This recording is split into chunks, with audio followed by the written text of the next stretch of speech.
Last week, the Washington Post got absolutely roasted by Dave Portnoy. He had obtained emails that the Washington Post were sending out to sponsors of his first annual One Bite Pizza Festival that happened this past weekend.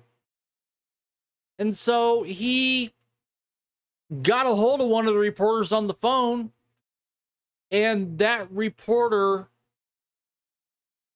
admitted on the call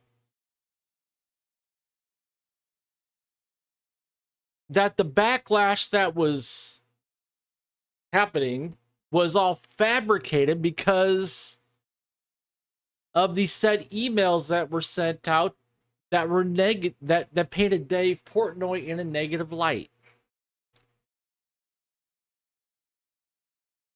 Now, you would think after being caught red-handed, and by the way, Dave did post an 11-minute video to his X account that details the entire conversation. It's the entire conversation. And the reporter getting caught red-handed. Well, after all that, the Washington Post decides, you know what? We're going to go ahead and publish the article anyway.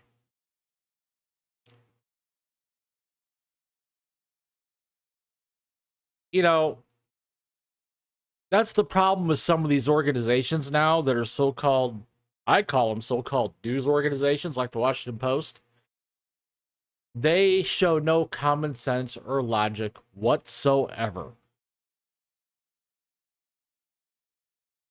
So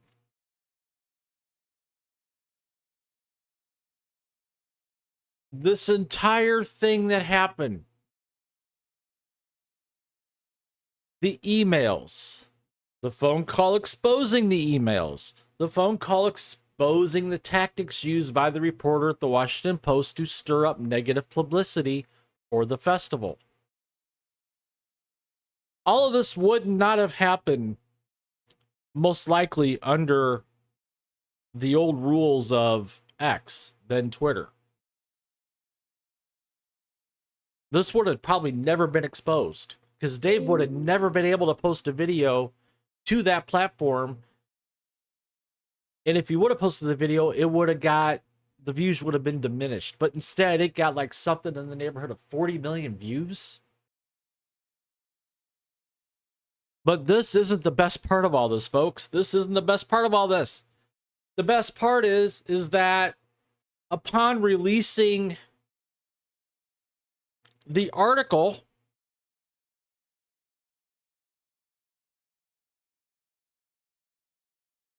it got community noted.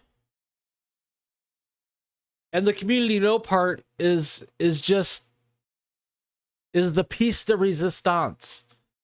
The community note on the post from the Washington Post on X goes like this. This is the Washington Post. This weekend, New York will host Dave Portnoy's One Bite Pizza Festival. Participating pizzerias have had to navigate buzz around the festival and backlash against the Barstool Sports founder's controversial remarks and allegations of misconduct. Well, the backlash was fabricated and ginned up by the Washington Post.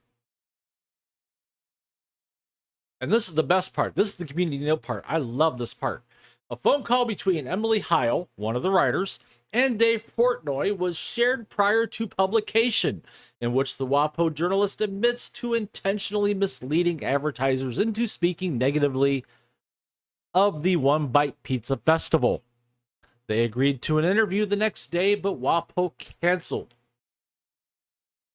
So, there you have it. The piece de resistance, the Washington Post getting called out for their actions. This needs to happen more and more and more and more. Because the more this happens, the more these organizations like the Washington Post, New York Times, MSNBC, CNN, you name it, get called out for doing these kinds of things. eventually it will deter them from doing these kinds of things down the road. Hopefully. So, comment down below. Share your thoughts. What do you think about this whole brouhaha that the Washington Post stirred up between them and Barstool Sports and Dave Portnoy? While you're at it, please take the time to smash that like button, subscribe to the channel, hit that notification bell to get notified when my content becomes live here on YouTube. And as always, thank you for watching, and I will see you later.